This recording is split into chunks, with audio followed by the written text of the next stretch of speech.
John Lusk here of Lusk Archery Adventures. Serious testing, successful hunting. Okay, I've got another Australian broadhead to test. Man, there's a lot of cool heads down under, so to speak, and I've really liked all of them. This is a classic, and this is the OUTBACK broadheads. Thanks to a viewer who sent me these in, I'm going to be able to test these out today. I've got two different models. I've got the Supreme and I've got the Stealth. So let's zoom on in here, go through them. I'll introduce them a bit, get a closer look at them, and then I'll put them to the test and see how these OUTBACK broadheads perform. Here's two different designs by OUTBACK.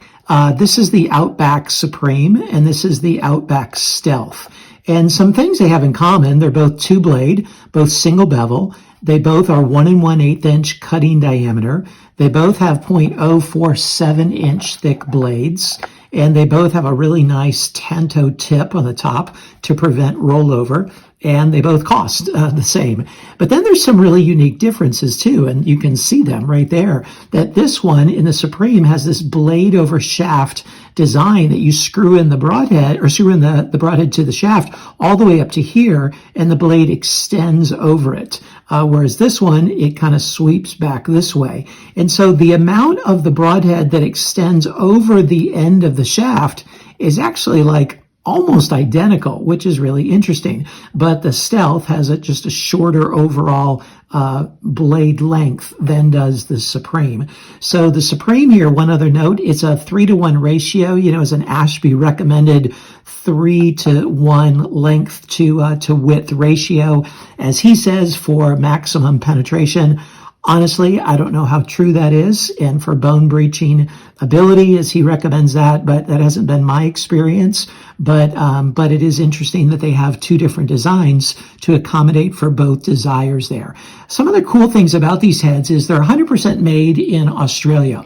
All their heat treatment and tempering is done in-house there. They don't farm out. They don't get the blades from overseas or anything like that. Everything is right there in Australia. So that's kind of cool. And they're both really relatively inexpensive, especially if you don't have to pay for shipping. Okay, shipping adds a bit to it. The blades are a carbon steel. The ferrules, and I couldn't find it listed anywhere. I do have a request into them, but unfortunately didn't hear from them in time that I needed to do this video. So I'm looking forward to putting these to the test. I'm going to test them for long-range flight and for edge sharpness, edge retention, for penetration, and for durability. And as always, during these tests, I'm using my Bowtech SR6 set at 72 pounds and Bishop FOC King arrows at 460 grains. Let's see how these two OUTBACK heads perform.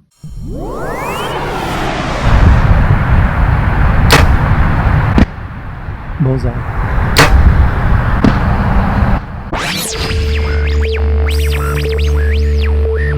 OUTBACK Supreme.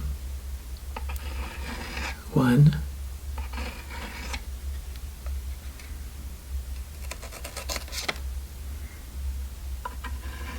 3, 4, 5, 6,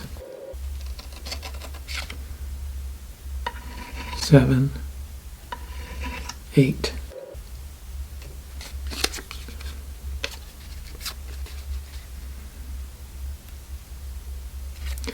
Okay, the OUTBACK Supreme cut paper after 6 strokes of the arrow. OUTBACK Stealth. 1, 2, 3, 4, 5, 6, 7, 8.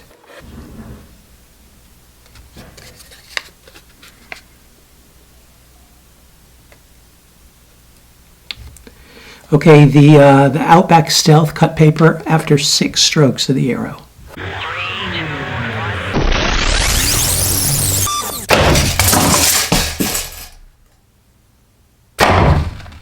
Okay, I had to measure them from above because they were in the same plane, but the OUTBACK Supreme penetrated 7 inches and the OUTBACK Stealth penetrated 8.5 inches.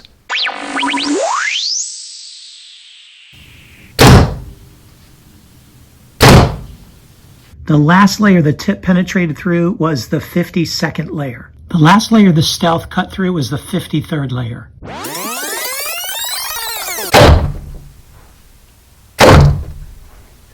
Both the Supreme and the Stealth rotated 7 degrees.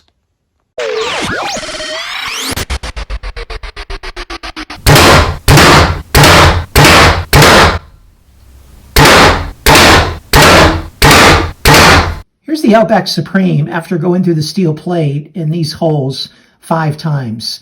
And as you can see, the blades held together well. There's no big bending. The head spins true. There just was quite a bit of edge chatter that became apparent after the third shot. Well, it reached the third shot. It was, beyond kind of something that could be easily sharpened out or filed out. There you can see the classic S shape in these heads. They got a okay rotation. Well, and then here is the Stealth. Now the Stealth held up much better even than the Supreme. This blade, this edge looks brand new. The tip is in perfect shape. This edge got a little bit more dinged up, but that would be pretty easy to sharpen that out. And here you can see the holes as well over here, that same S kind of pattern. And the rotation was very similar in the two. Here's the Supreme. See how it spins after going through the steel plate. Still spins very well. And here's the Stealth after going through the steel plate. Spins very well.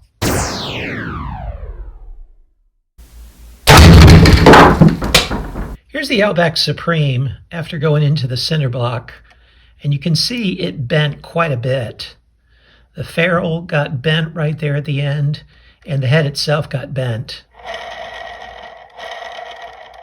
There it is spinning. But the good thing about it is it didn't break. And that's what you want to happen in a broadhead. You way prefer it to bend in a hard impact like that over breaking. Of course, not bending is even better. But if there's going to be a problem, bending is better than breaking.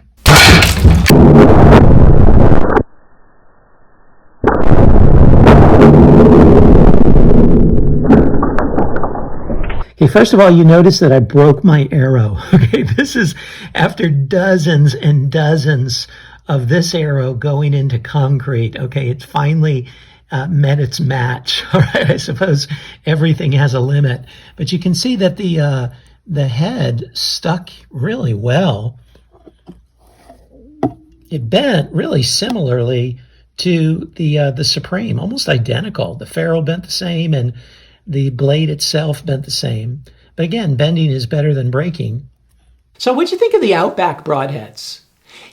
How I describe these heads is just like a solid working man's broadhead, okay? They're not very expensive at all. They're just well made, just down home kind of broadheads that can certainly get the job done. Not as flashy as a lot of other heads, but definitely can get it done. So check out the score sheet and see how they stack up to other heads that are similar in similar designs and see if they're the right choice for you.